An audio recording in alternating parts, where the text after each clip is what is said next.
Bonjour à tous et bienvenue sur Canal Austral, bienvenue cette semaine pour l'émission politique, l'émission culturelle qui est zigzag habituellement, qui est devenue l'émission politique un petit peu par accident ces derniers mois, puisque actualité oblige, et ben, on a fait de la politique sur Canal Austral. C'était pas notre domaine de compétence, certes, mais on en a fait un petit peu. Dernière semaine, rassurez-vous, la semaine prochaine, on aura autre chose. Aujourd'hui, on va parler département. Et pour parler département, bien entendu, on a des candidats et des candidates.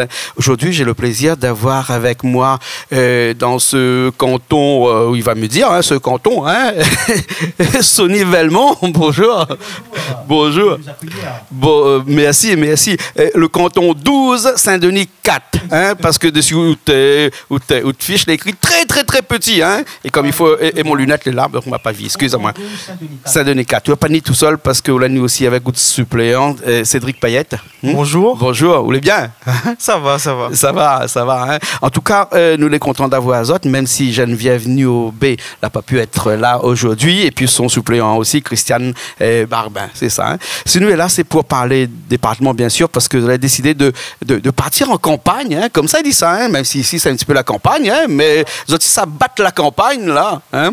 Tu connais le poème, hein? Je bats la campagne, tu bats la campagne, il bat la campagne, pourquoi la batte, elle nous a rien fait, la campagne, je bats, yo connais. Tu connais pas ça, ce poème-là, je me monte à hein? Là, actuellement, tu bats de campagne. Que ça fait qu'un jour ou l'autre, tu as décidé d'aller en politique comme ça et surtout d'aller au départemental. Sonny. Alors, tout d'abord, comme j'étais candidat au municipal en 2020, oui. Donc toujours sur l'étiquette du Rassemblement national, c'est une aventure pour nous. Et donc, il ne fallait pas lâcher le terrain pour faire passer le message aux Réunionnais et Réunionnaises. Et nous revenons sur le terrain pour faire entendre notre voix. Oui. Surtout avec la jeunesse, avec des nouveaux personnages qui n'ont jamais fait la politique. D'ailleurs, pour ma binôme Geneviève Niobé, c'est notre Payette. Oui. Voilà. Pour ça, nous avons un projet à faire passer, à faire entendre Réunion. Le choix de la sécurité, c'est ça le projet? Ouais. Le choix de la sécurité, parce que depuis la crise Covid-19, il y a eu un impact psychologique sur la population, notamment la population de mon canton, qu'on a fait du terrain, un impact sur les personnes âgées, sur la jeunesse, sur les entreprises. Et voilà. Donc, il y a aussi l'insécurité au niveau de l'emploi. L'insécurité partout aujourd'hui, au niveau de la santé, au niveau des situations de handicap. Donc aujourd'hui, nous faisons le choix, avec ces problématiques qui nous arrivent aujourd'hui malheureusement, essayer d'être aux côtés des Réunionnais et Réunionnaises. Et nous avons choisi le slogan, le choix de la sécurité pour la jeunesse à venir. Et on a choisi aussi une étiquette, hein, qui est le Rassemblement national, avec le soutien de Marine Le Pen. Oui. Hein, et le choix du département comparé au choix des régionales, hein, il y avait une grande différence entre les deux. Parce que si on compare bien, il y a les deux domaines de compétences aujourd'hui qui sont aussi bien sur l'un que sur l'autre aussi. Hein. Donc, bon, on ne parlera pas là de maillage de compétences, de l'Assemblée unique, hein, pas aujourd'hui, une autre fois peut-être. Hein, mais aujourd'hui, si on doit parler des domaines de compétences, hein, pour que le téléspectateur qui nous regarde aujourd'hui sache bien qu'est-ce qui est prévu dans votre profession de foi. Hein. On va parler un petit peu social, puisque peut-être Cédric Payette, hein, peut me parler un petit peu de social, puisque si on compare un petit peu le budget au département qui est alloué au social, on voit que ça dépasse les 50% de son budget, parce que rappelons-le, le budget du département est de l'ordre de 1,160 milliard d'euros, ce qui fait énormément d'argent, plus d'un demi-milliard réservé au social ici à La Réunion. Alors, que ça soit prévu pour ce social-là? Alors, tout simplement, le budget qui sera attribué sera tout simplement totalement investi pour la population. D'une part aussi pour les retraités et aussi pour la jeunesse. Étant moi-même un jeune dionysien, étudiant, j'ai 21 ans, du coup, nous, dans notre jeunesse, malheureusement, et surtout depuis la crise Covid, il y a eu un très gros manque de budget pour que ce soit les formations, attribués aux entreprises pour donner la chance à nous, aux jeunes. Et du coup, on se retrouve malheureusement, nous, avec un très gros taux de chômage. Je ne parle pas que pour la jeunesse dionysienne, bien sûr, pour toute la Réunion. Et du coup, on aimerait justement redistribuer ça à la population. D'accord. Dans ce domaine de compétences qui est le social, là, ça se compose un petit peu en 3 parties avec le soutien à l'autonomie de tous les âges de vie. Hein. Quand on dit l'autonomie à tous les âges de vie, c'est-à-dire que quand on est jusqu'à quand on meurt, on a le conseil général, qu'on appelle plus conseil général, mais qu'on appelle des conseils départementaux maintenant, qui est là et qui est présent hein, dans tous ces stages de vie là. Hein. Et si on enlève l'insertion des jeunes et la protection de l'enfance, hein, ça fait quand même 28% du budget du département. Hein. Et dans ces soutiens à l'autonomie de tous les âges de vie, on a aussi les personnes qui sont porteurs d'handicap. Hein. Et actuellement, on voit beaucoup de gens qui se plaignent un petit peu que peut-être que ça aurait pu être un petit peu mieux accompagné. Enfin, ces personnes qu'on appelle les PMR, là, les personnes à mobilité réduite par exemple, hein, ils ont prévu quelque chose dans le programme pour ça? Oui, exactement. Parce que aujourd'hui, en 2021, nous avons un budget de 1,6 milliard d'euros. Et le budget prévisionnel qui a été attribué, prévisionnel à l'heure actuelle, est, comme vous l'avez dit tout à l'heure, 1,160 milliard d'euros. Ils sont un peu répartis pour les personnes âgées. Justement pour l'autonomie et les personnes en situation de handicap, nous avons 125 millions d'euros qui ont été attribués dans ce domaine. Et aussi, nous avons pour la protection de l'enfance et familiale 125 millions. Ce qui veut dire qu'il y a encore un gros travail à fournir. C'est pour ça, dans notre programme, nous avons dit renforcer les solidarités. C'est-à-dire utiliser tous les structures existantes que le conseil départemental avait mis en place des années en arrière. Les associations, je pense également à l'association de protection de l'enfance et familiale, c'est-à-dire renforcer les solidarités en créant de l'emploi et d'utiliser ces structures existantes, les associations existantes, pour pouvoir mettre un peu plus de moyens à travers ces associations pour être à l'écoute de ces personnes. Aujourd'hui, on voit très bien que les situations de handicap, même de tout âge, sont les oubliés de la société, sont mis à l'écart. C'est pour cette raison que notre objectif, c'est de, l'idée est de ne pas critiquer l'autre, c'est pas notre objectif, c'est de proposer nos idées. Et nos idées, dans notre programme, j'ai proposé avec mon équipe un dispositif qui n'a pas encore à La Réunion, qui s'appelle Proche Transport. Proche Transport, c'est proximité vers les personnes âgées. Proximité vers les situations... Ce qui veut dire que les personnes qui habitent un petit peu dans les Hausses, s'ils doivent descendre vers le médecin, on vient les récupérer, on vient les ramener, on les attend, on fait un peu le taxi pour eux, presque à la limite. Hein. On sera en collaboration avec le président ou la présidente du conseil départemental et surtout avec les autorités compétentes. Par exemple, dans le programme aussi, nous avons des personnes, des élèves hein, qui sont en situation de handicap, qui sont mis à l'écart aussi au niveau scolaire. Donc tout ça, il faut les accompagner de très près.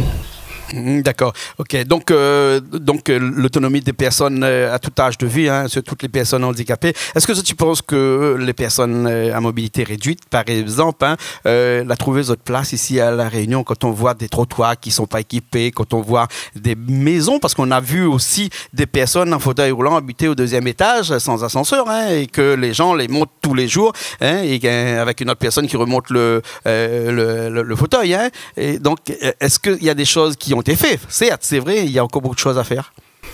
Il y a encore beaucoup de choses. Après, c'est toujours les mêmes promesses avec les candidats auparavant. On va faire ci, on va faire cela, mais quand ils sont en place, il n'y a rien qui a été fait. Donc aujourd'hui, nous en tant que sous l'étiquette du Rassemblement national, nous disons la vérité. Nous disons, par exemple, dans l'aménagement, trottoir ou comme ça, nous avons 33 millions d'euros que le département a été attribué pour cette année. 5% pour les routes, c'est ça, hein? Oui, et donc il y a beaucoup à faire. Si on n'utilise pas l'argent, il y a aussi des contribuables pour pouvoir faire avancer ces personnes, pour faire avancer La Réunion. Et donc, nous serons toujours en arrière.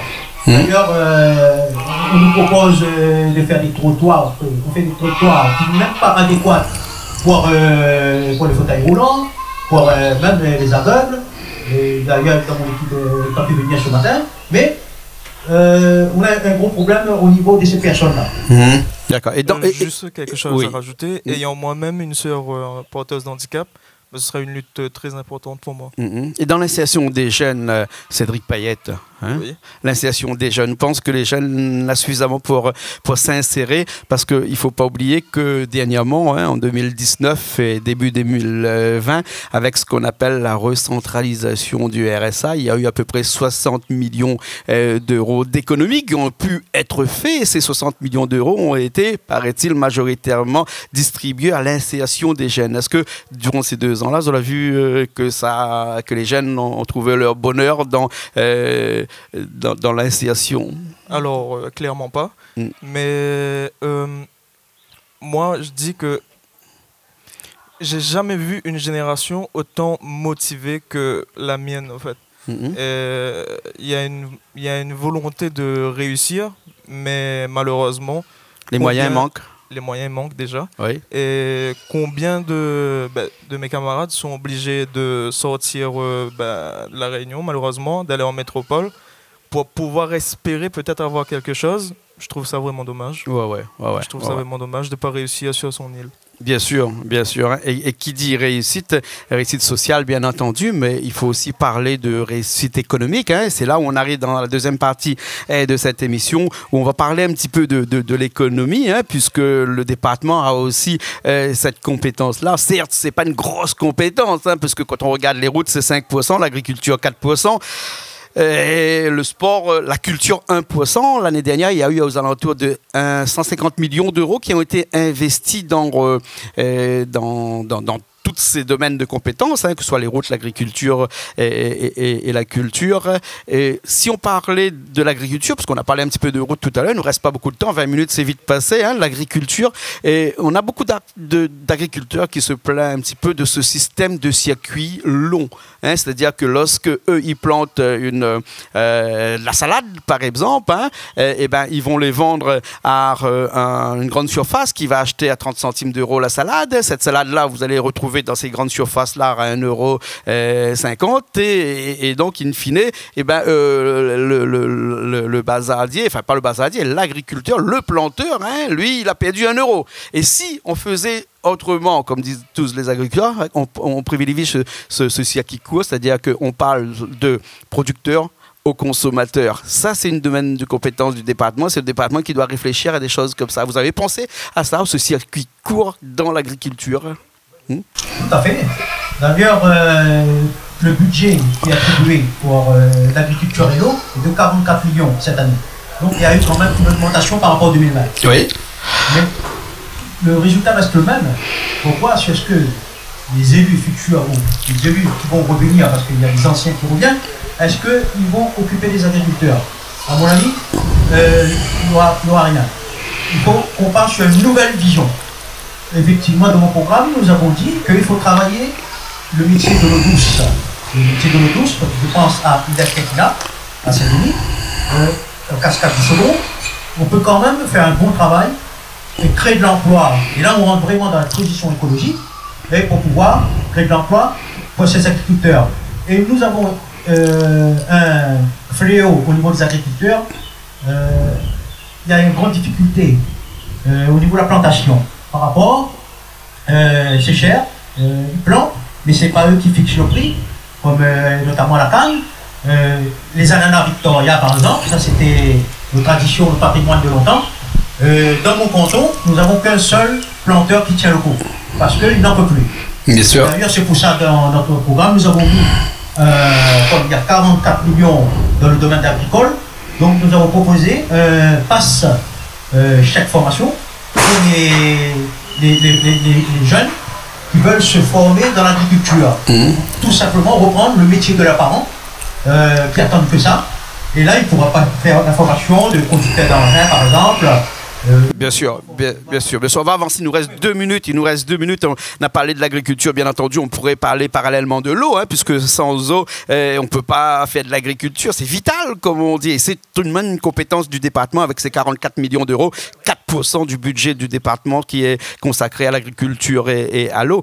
Il nous reste 2 minutes. Juste un petit coup la parole à Cédric Payette pour dire à tous ces gens qui vont aller voter le 20, là, la fête des pères, le 20, n'oublie pas, hein, aussi, hein, et comment il faut aller voter. Il ne faut pas rester autre case parce qu'il paraît que l'absentéisme, c'est vraiment le fléau de la démocratie. C'est pas moi qui l'a dit, Mali, c'est un endroit. Hein. Mais bref, en tout cas, il faut vraiment que les gens aillent voter parce que sinon, il y aura un problème, un déséquilibre dans notre politique à La Réunion. Hein. Que ce qu'on a pour dire, aller voter le 20.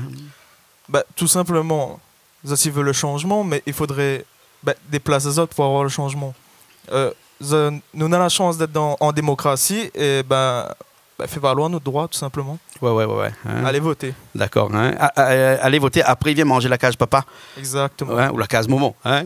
Voilà. Hein? Sonny Velma. Ou nous parle prénom ici. Hein? Nous les entre nous ici. Hein? Voilà. Hein? Sonny, on a vraiment un petit mot à dire à tous ces gens-là pour dire qu'il faut aller voter parce qu'il ne faut pas sortir les autres cases quand même. Hein? Oui, moi, il n'y a pas de mots pour dire allez voter pour nous, surtout pour notre liste, le choix de la sécurité. Oui. Vote pour le Rassemblement national, vote pour son renouvellement et vote pour nous-mêmes et pour les situations de handicap, pour les personnes âgées. Parce que ce n'est pas la liste sur nivellement, c'est la liste. Le programme a été fait par le constat des habitants. Voilà. Donc, ces autres programmes seront en l'air le 20. D'accord, merci beaucoup. Merci. Hein. Donc il faut aller voter après, aller manger après. Hein. Parce que quand il manger, pareil, ça puis voter après. Le vote est plein, connais. Hein. Merci beaucoup, Sonny Velmont, accompagné de Cédric Payette, qui était suppléant aujourd'hui. Mais ne pas oublier aussi Geneviève Nouabé, qui n'était pas là aujourd'hui avec sa suppléante Christiane Barbin, dans ce canton 12 Saint-Denis 4 pour le 20 juin. Merci bien. Hein? Merci pour l'accueil. Merci. Et nous retrouvons la semaine prochaine dans toujours une émission zigzag, mais peut-être pas politique, puisque la politique sera finie la semaine prochaine. Allez, à bientôt.